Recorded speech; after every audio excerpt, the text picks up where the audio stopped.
ஹர ஹர சங்கர ஜெய Jayashankara. Sounds of Veda நேயர்களுக்கு வணக்கம். நம்ம லைஃப்ல சில நேரங்கள்ல ஏன் எனக்கு மட்டும் இப்படி நடக்குது, நான் யாருக்கும் எந்த தப்பும் பண்ணலையே, அப்புறம் ஏன் எனக்கு இவ்ளோ கஷ்டம் அப்படின்னு நம்ம எல்லாருமே என்னைக்காவது ஒரு நாள் கண்டிப்பா யோசிச்சிருப்போம். இன்னும் சில பேரை பார்த்தா அவங்க பண்றதெல்லாம் தப்பா இருக்கும், ஆனா அவங்க மட்டும் செம்ம ஜாலியா இருப்பாங்க. இதுக்கெல்லாம் என்ன காரணம்னு கேட்டா பெரியவங்க ஒரே வார்த்தையில முடிச்சிடுவாங்க. அதுதான் கர்மா. கர்மானா என்ன? அது ஏதோ நம்மள மிரட்டுற ஒரு பூதமா? இல்லவே இல்ல. மகாபெரியவர் இது ரொம்ப அழகா ஒரு சின்ன குழந்தைக்கு புரியுற மாதிரி விளக்கியிருக்காரு. கர்ம வினைய 3ஆ பிரிக்கலாம்னு சாஸ்திரம் சொல்லுது. அந்த 3 வகைகள் என்ன? அது எப்படி நம்ம வாழ்க்கையை தீர்மானிக்குது? அப்படிங்கறத ரொம்ப சிம்பிளா இந்த வீடியோல பார்க்கலாம். வீடியோவை ஸ்கிப் பண்ணாம பாருங்க. கர்மாவை பத்தி மகாபெரியவர் சொன்னதை ஒரு பேங்க் அக்கௌண்ட வச்சு ரிலேட் பண்ணி பார்த்தா எல்லாருக்கும் ஈஸியா புரியும். ஃபர்ஸ்ட் சஞ்சிதா கர்மம். இது ஒரு பிக்ஸட் டெபாசிட் மாதிரி. நாம ஏதோ ஒரு ஜென்மத்துல இல்ல பல ஜென்மங்களா பண்ண புண்ணியமும் பாவமும் இந்த லாக்கர்ல இருக்கும். அதுல என்ன இருக்குன்னு நமக்கே தெரியாது. ஆனா இதுதான் நம்ம மெயின் அக்கவுண்ட். ரெண்டாவது பிராரப்த கர்மம். இது மந்த்லி பட்ஜெட் சேலரி மாதிரி. இந்த லாக்கர்ல ஆல்ரெடி நம்ம பார்த்த சஞ்சிதா கர்மம்ல இருக்கிற லாக்கர்ல மொத்த தொகையில இருந்து நம்ம இப்போ எடுத்திருக்க ஜென்மத்துக்காக கடவுள் ஒரு அமௌண்ட்டை மட்டும் எடுத்து நம்ம சேவிங்ஸ் அக்கௌண்ட்ல போடுறாரு. ஏன் எனக்கு மட்டும் இப்படி நடக்குதுன்னு நம்ம நினைக்கிறோம்ல, அதுக்கு காரணம் இந்த பிராரப்தம் தான். அது ஆல்ரெடி சாங்ஷன் ஆன லோன் மாதிரி. இது திரும்பி தந்து தான் ஆகணும். அதாவது இதுல இருக்கிற இன்பத்தையோ துன்பத்தையோ நம்ம அனுபவிச்சே தீரணும். இதுதான் விதின்னு சொல்றோம். மூணாவது ஆகாமிய கர்மம். இன்னைக்கு நம்ம பண்ற செலவும் சேமிப்போம். இது ரொம்ப ரொம்ப முக்கியம். இந்த ஜென்மத்துல நம்ம வாழறப்போ புதுசா பண்ற விஷயங்கள். இன்னைக்கு நீங்க ஒருத்தருக்கு ஹெல்ப் பண்றீங்கன்னா அது ஒரு நல்ல இன்வெஸ்ட்மெண்ட். யாரையாவது கஷ்டப்படுத்துறீங்கன்னா அது உங்க அக்கவுண்ட்ல சேர்ற புது கடன். இந்த ஜென்மத்துல நம்ம பண்ற நல்லதும் கெட்டதும் நேரா போய் அந்த பழைய சஞ்சிதா கர்மம்ல மெயின் லாக்கர்ல சேர்ந்துரும். பெரியவா என்ன சொல்றாருன்னா, நேத்து பண்ண தப்புக்கு இன்னைக்கு பில் கட்டுறோம், தண்டனை அனுபவிக்கிறோம். ஆனா அதுக்காக சோர்ந்து போயிடக்கூடாது. இன்னைக்கு நீ போடுற நல்ல விதை, அதாவது புண்ணியம் உன் பேலன்ஸ் ஷீட்டை சரி பண்ணிடும். அது உன் அடுத்த பிறவியில காப்பாத்தும் உன்னை. போன ஜென்மத்துல நாம என்ன பண்ணோம்னு நமக்கு தெரியாது, அதை மாத்தவும் முடியாது. ஆனா இப்ப நம்ம கையில இருக்கிற இந்த நேரத்துல நல்லதை செஞ்சா ஆகாமிய கர்மம் நம்ம ஃபியூச்சர் அக்கவுண்ட்க்கு சூப்பரா இருக்கும். சிம்பிளா சொல்லணும்னா முற்பகல் செய்யின் பிற்பகல் விளையும். இதுதான் அந்த லாஜிக். ஏன் கர்ம வினை இவ்வளவு வலிமையானதா இருக்கு? அறிவியலையும் ஆன்மீகத்தையும் கனெக்ட் பண்ணி மகாபெரிவா சொன்னது ரொம்ப சிம்பிளான லாஜிக் தான். நியூட்டன் என்ன சொன்னாரோ அதை தான் நம்ம ஊர்ல வினை விதைத்தவன் வினை அறுப்பான்னு சொன்னாங்க. அறிவியல்ல ஒரு பால செவுத்துல எரிஞ்சா அது உன்கிட்டயே திரும்ப வரும்ன்றதுதான் கான்செப்ட். ஆன்மீகத்துல நீங்க ஒருத்தருக்கு கொடுக்கற சந்தோஷமா இருந்தாலும் சரி, சங்கடமா இருந்தாலும் சரி, அது ஒரு யூட்டர்ன் அடிச்சு கண்டிப்பா உங்ககிட்டயே வரும். இங்க ஒரு முக்கியமான விஷயம் என்னன்னா, நீங்க கையால ஒரு தப்பு பண்ணா மட்டும் அது கர்மா கிடையாது. ஒருத்தரை மனசால நினைச்சு இவன் நாசமா போகட்டும்னு திட்டினா கூட அந்த நெகட்டிவ் வைப்ரேஷன் ஒரு ஆக்ஷன் தான். அதுக்கான ரியாக்ஷன் உங்க லைஃப்ல என்னைக்காவது ஒரு நாள் வந்து நிக்கும். நம்ம மைண்ட்ல ஓடுற சின்ன எண்ணம் கூட ஒரு கர்மா தான்.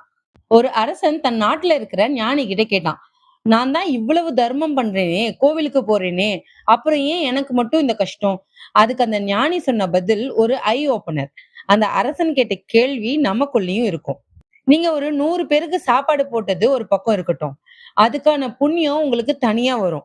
ஆனா அதே கையால ஒரு சின்ன பூச்சியை நசுக்குனீங்க பாருங்க, அந்த உயிருக்கு நீங்க கொடுத்த வலிக்கு நீங்க பதில் சொல்லிதான் ஆகணும்.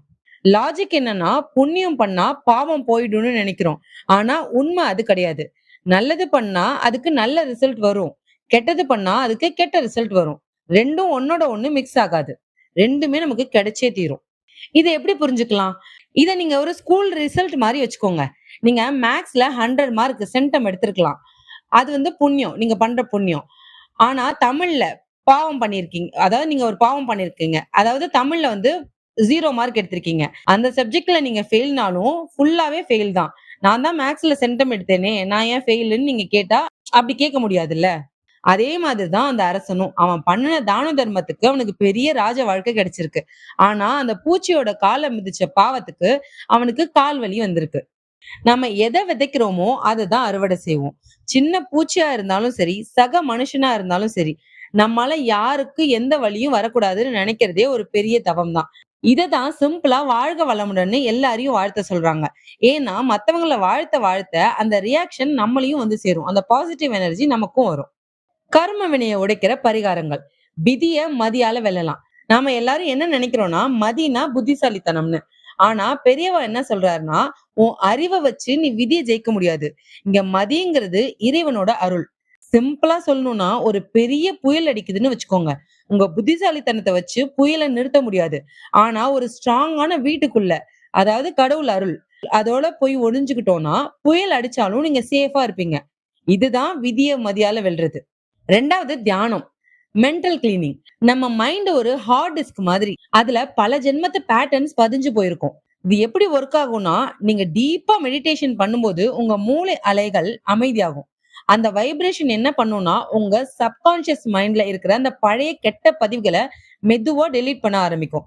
ஒரு அழுக்கு துணிய நல்ல தண்ணீல ஊற வச்சு அலசுற மாதிரி உங்க கர்மாவ அது வாஷ் பண்ணும். 3வது மந்திர ஜெபம். மகாபெரிவா ராமநாமத்த அடிக்கடி சொல்வாரு. மந்திரம் சொல்றதுங்கிறது வெறும் வார்த்தை கிடையாது. அது ஒரு எனர்ஜி. உங்ககிட்ட ஒரு பெரிய மூட்டை நிறைய குப்பை இருக்குன்னு வச்சுக்குவோம். அத ஒண்ணு ஒண்ணா எடுத்து வெளிய கொட்டணும்னா ரொம்ப லேட் ஆகும். ஆனா அதுல ஒரு சின்ன தீக்குச்சிய போட்டீங்கன்னா என்ன ஆகும்? மொத்த மூட்டையும் எரிஞ்சு சாம்பல் ஆயிடும்ல.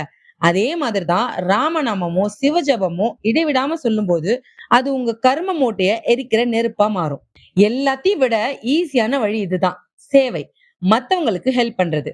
குறிப்பா யாராலையும் கவனிக்கப்படாத முதியவர்கள் இல்லைன்னா வாயில்லாத ஜீவன்கள், நாய், மாடு, குருவி இவங்களுக்கு நீங்க பண்ற சின்ன உதவி கூட உங்க கர்மாவ வேகமா குறைக்கும். ஒருத்தரோட பசிய தீக்கும்போது அவங்க மனசுல இருந்து வர அந்த ஒரு நிம்மதி உங்களுக்கு ஒரு பெரிய பாசிட்டிவ் ஷீல்டா உருவாக்கும்.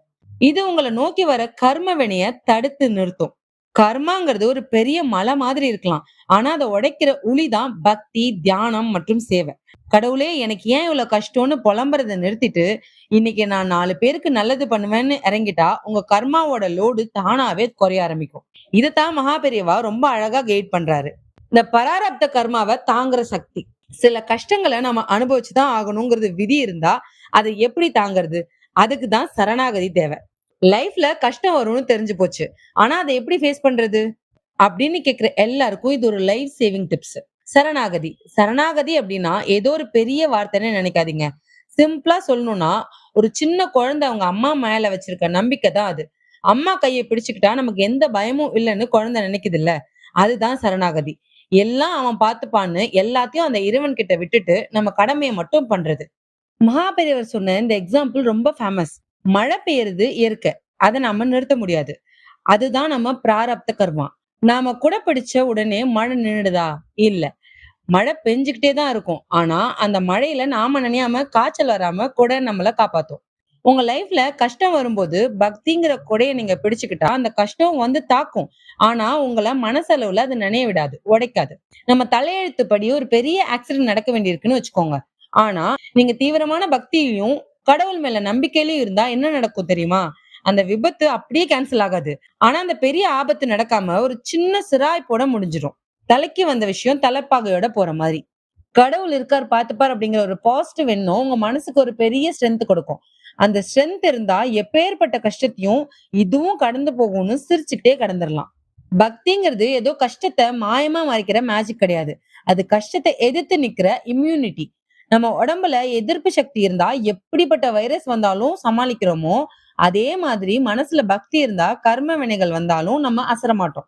பெரியவா கை காட்டுற வழியில போனா அந்த பெரிய விபத்து கூட ஒரு சின்ன திருஷ்டி கழிக்கிற மாதிரி போயே போயிடும். கவலைப்படாதீங்க. அவனின்றி ஓர் அணுவும் அசையாது. கடைசியா ஒண்ணு மட்டும் ஞாபகம் வச்சுக்கோங்க. கர்மாவை பத்தி நம்ம பயப்படவே தேவையில்ல. ஏன்னா இன்னைக்கு நாம செய்யற ஒரு சின்ன உதவி நாளைக்கு நமக்கே தெரியாத ரூபத்துல வந்து நம்ம காப்பாத்தும். ஒரு செடிக்கு தண்ணி ஊத்துறதோ, ஒரு பசிச்ச ஜீவனுக்கு ஒரு வேளை சாப்பாடு போடுறதோ, இல்ல ஒருத்தர மனசார பாராட்டுறதோ, இது எதுவுமே வீண் போகாது. நேத்து என்ன நடந்ததுன்னு யோசிச்சு வருத்தப்படாம, இனிமே நல்லத மட்டுமே செய்வோம்னு ஒரு வைராகியத்தோட இருப்போம். ஏன்னா நம்ம கைய விட்டு போனது விதி. ஆனா இனி நம்ம கையில இருக்கிறது மதி. பெரியவா சொன்னது போல நல்ல எண்ணங்களோட நம்ம பயணத்தை தொடருவோம். இந்த கர்ம வினைகளை பத்தி இன்னும் சில ஆச்சரியமான விஷயங்களும், அதை நாம எப்படி ஈஸியா ஹேண்டில் பண்ணலாங்கிற ரகசியங்களையும் அடுத்தடுத்த வீடியோல இன்னும் இன்ட்ரெஸ்டிங்கா பார்க்கலாம். அது வரைக்கும் நல்லதையே விதைப்போம், நல்லதே நடக்கும். ஹர ஹர சங்கர, ஜெய ஜெய சங்கர.